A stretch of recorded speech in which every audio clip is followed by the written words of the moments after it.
रही भारी बारिश का असर अब मैदानी इलाकों में दिखने लगा है। बारिश के बाद से नैनीताल के रामनगर में नदी नाले उफान पर आ चुके हैं। सीतावनी मार्ग पर नाले का पानी सड़क पर आ चुका है और इससे दोनों ही साइड वाहनों की लंबी कतारें देखने को मिली। तो दूसरी तरफ इस उफनते नाले में एक ऑटो चालक ने अपना ऑटो फंसा दिया। इसके बाद से बीच बरसाती नाले में पहुंचकर ऑटो बंद हो गया और ऑटो तेज बहाव में बहने लगा। गनीमत तो ये रही कि आसपास जो लोग वहां मौजूद थे उन्होंने इस ऑटो को बाहर निकाला। ग्रामीण और राहगीरों ने तुरंत ही दौड़कर इसे पीछे की तरफ खींचा और धकेलकर बहने से बचा लिया। टेम्पू भेज गया था, हमने उतर के तो धक्का मारा, वो बहने से बार-बार बचा। बैठे भी तो लोग बैठे थे, बहुत खतरनाक गजरा आ गया था, अभी थोड़ा हल्का हो गया। मेरा नाम त्रिषित है। हम तो रामनगर घूमने आए थे और हमारे यहाँ रिजॉर्ट है। आगे जा रहे थे तो थोड़ा बारिश का लग रहा है कि पानी आ गया। करीब हमें आधा घंटा तो हो गया। अल्मोड़ा में कोसी नदी में 2 युवक डूबे, जिनका रेस्क्यू किया गया। नदी में डूबने से एक युवक की मौत हो गई, एक को इलाज के लिए भर्ती कराया गया है। बड़ी खबर आपको बता रहे हैं, तेज बहाव में ये दोनों ही युवक बह गए थे, जिसके बाद से एक को रेस्क्यू कर लिया गया है, इलाज के लिए अस्पताल में भर्ती करा दिया गया है। तो वहीं दूसरे शख्स की मौत हो गई है। ये दोनों ही युवक यहां पहुंचे थे, लेकिन तेज बहाव में दोनों नदी में डूब गए, जिसके बाद से वहां पर राहत टीम जो है वहां पर पहुंची रेस्क्यू करने के लिए और उसके बाद दोनों को रेस्क्यू करने की कोशिश की गई, लेकिन एक ही युवक बच पाया, एक की मौत हो गई। जो युवक रेस्क्यू किया गया है उसकी तबीयत खराब होने की वजह से उसे अस्पताल में भर्ती कराया गया है। ये एक्सक्लूसिव तस्वीरें हम आपको दिखा रहे हैं। युवक का रेस्क्यू किया गया, हालांकि एक युवक की मौत हो चुकी है। अल्मोड़ा से बड़ी खबर। केदारनाथ पैदल यात्रा मार्ग और सोनप्रयाग से गौरीकुंड के बीच आवागमन शुरू हो चुका है। अभी मार्ग का काम कितना बचा हुआ है, इसे लेकर पीडब्ल्यूडी सचिव से बातचीत की हमारे संवाददाता ने। सुनिए। पिछली 31 जुलाई को केदार घाटी में आई आपदा के बाद कई ऑप्शंस पर विचार हो रहा है।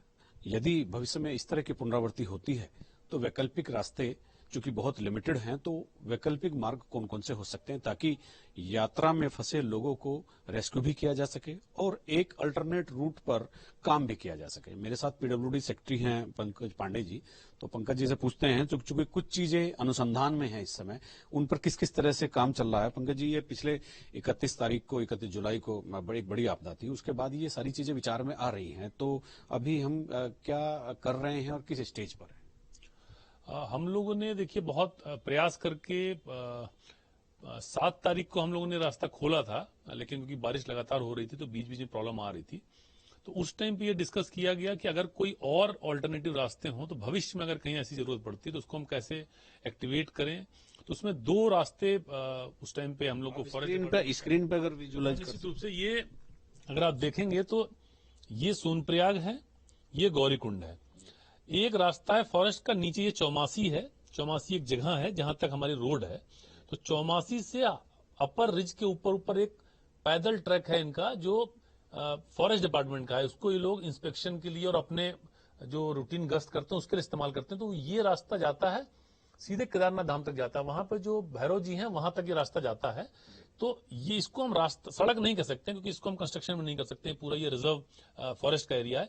लेकिन अगर जरूरत पड़े तो इसको हम यूज कर सकते हैं। तो इसको इस लायक हम बना सकते हैं कि पब्लिक को निकालना यहां से आसान हो। दूसरा रास्ता त्रिजुगी नारायण से, त्रिजुगी नारायण ये जो अगर आप देखेंगे तो त्रिजुगी नारायण सोनप्रयाग से पास में यहां तक भी हमारी सड़क है।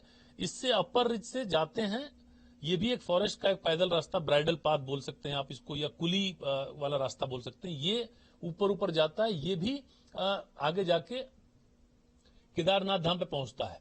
तो ये दोनों रास्ते हमारे लिए आगे चल के भविष्य में अगर हमको कोई इस तरह की स्थिति आती है तो हम कर सकते हैं। तीसरा एक रास्ता जो हम लोगों ने इस साल सैंक्शन किया है वो रामबाड़ा से, पहले लेफ्ट बैंक, अभी पहले राइट बैंक में रास्ता होता था जो 2013 की आपदा में डैमेज हो गया रास्ता और रामबाड़ा भी पूरा साफ हो गया था। लेकिन अभी हम लोगों ने इसको फिर से सैंक्शन किया है। अभी वर्तमान में लेफ्ट बैंक से यात्रा चल रही है। जो 2013 के बाद हम लोगों ने नया रास्ता बनाया वो इस तरफ से जाता है, इस नदी के लेफ्ट साइड से जाता है। हम बना रहे हैं, बीच में गरुड़ चट्टी एक पड़ती है, तो केदारनाथ धाम से गरुड़ चट्टी तक का रास्ता बना हुआ है। गरुड़ चट्टी से हम रामबाड़ा तक राइट बैंक पर रास्ता बना रहे हैं, जो कि पहले भी सेफ था। इस तरफ में लैंडस्लाइड नहीं होते हैं, इधर पत्थर नहीं आते हैं, मलबा नहीं आता है। तो एक ये पोर्शन भी हम लोग डेवलप कर रहे हैं, जो मुझे उम्मीद है कि इस साल हम सीजन खत्म होने तक इसकी कटाई करके पूरी यहां तक पहुंच जाएंगे।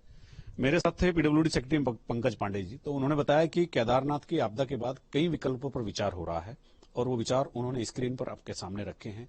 चीजें जल्द ही धरातल पर उतरेंगी तो केदारनाथ यात्रा और सुगम हो जाएगी। अपने सहयोग कैमरामैन सोनी कुमार के साथ न्यूज स्टेट के लिए देहरादून से अजीत सिंह राठी। विधानसभा अध्यक्ष रितु खंडूरी ने कोट द्वार